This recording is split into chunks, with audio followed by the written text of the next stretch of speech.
제가 지금 한국어 잘 못합니다. 제가 5년 전에 6개월 동안 열심히 한국어 공부했습니다. 그렇지만 오래간만 못해서 지금 기억이 제가 언어 11 할 수 있습니다. 그렇지만 한국어 아니요. 다른 언어 잘 합니다. 한국어 죄송합니다. 잘 못합니다.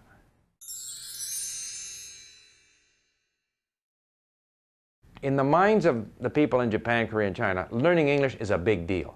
They think that it's like, wow, that's just like so difficult. I'll never be able to do it. Whereas a German just is like, I got to learn English. Like it's, I can learn to ride a bicycle.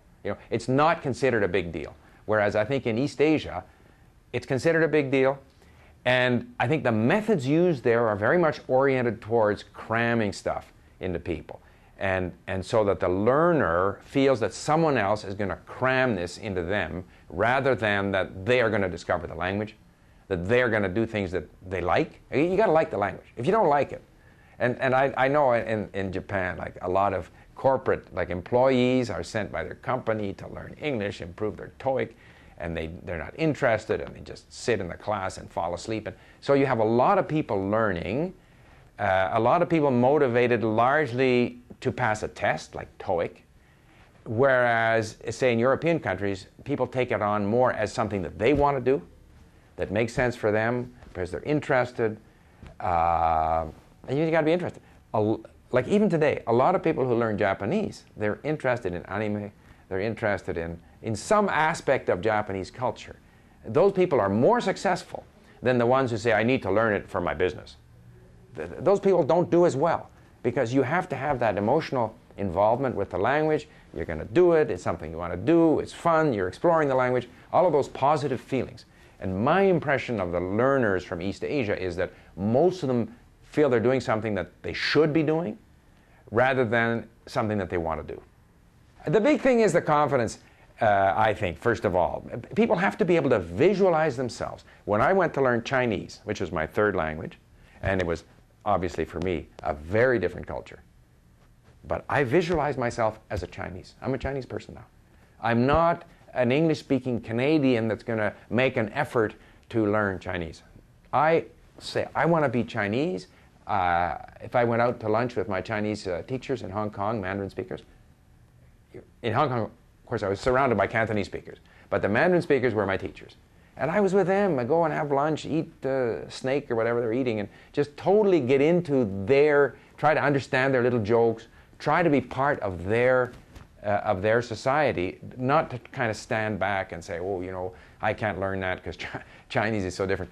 I had a fellow Canadian was learning with me. And in Chinese, when you say, are you going? You say, 你去不去? You go, not go. And his reaction was, geez, is that ever stupid? Like, why do they say it that way? You can't. You can't separate yourself from the language. You can't ask those kinds of questions. You just accept it. This is the new personality that you want to take on. And I think it may be that maybe in Japan, like when you meet Japanese people, Korean people, Chinese people, very often they'll say, oh, you've learned many languages. Which is the most difficult? And if you say their language, they're very happy. In other words, they want to be kind of the most unique, the most difficult, the most different. And I think this kind of attitude is also not helpful. You got to have that, Japanese, French, English, well, it's all the same, it's all language, I can learn any language, doesn't matter who I am, doesn't matter what the language is. So you kind of have to have a sense of, I often call it cultural weightlessness. Doesn't matter which culture you came from, doesn't matter what language or culture you want to enter into, you're a human being, they're human beings, you can do it. And I think sometimes in East Asia there's too much of a sense of how unique we are, and that can be a bit of an attitude obstacle when it comes to learning some other language. And so I think teaching people to relax, to absorb the language naturally, to enjoy the process, all of these things give them positive feelings about the learning experience. You have to reduce the negative feelings. You feel frustrated, or that's a stupid way of saying it. Or why do they have, like in Japanese, why do they have kana, hiragana, katakana? I mean, why do they make life difficult? You know, or in Russian they have different case endings, or in English you have the, different verb tenses which are difficult for people, which are unnecessary. A lot of stuff in languages is unnecessary. We don't need so many tenses in English. We don't need the article. Lots of languages have no article. But there's no point in questioning it. In French or German, they have masculine, feminine. We don't need masculine, feminine. But that's what the language is. That's what the language is. You can't question it. You just have to take it in.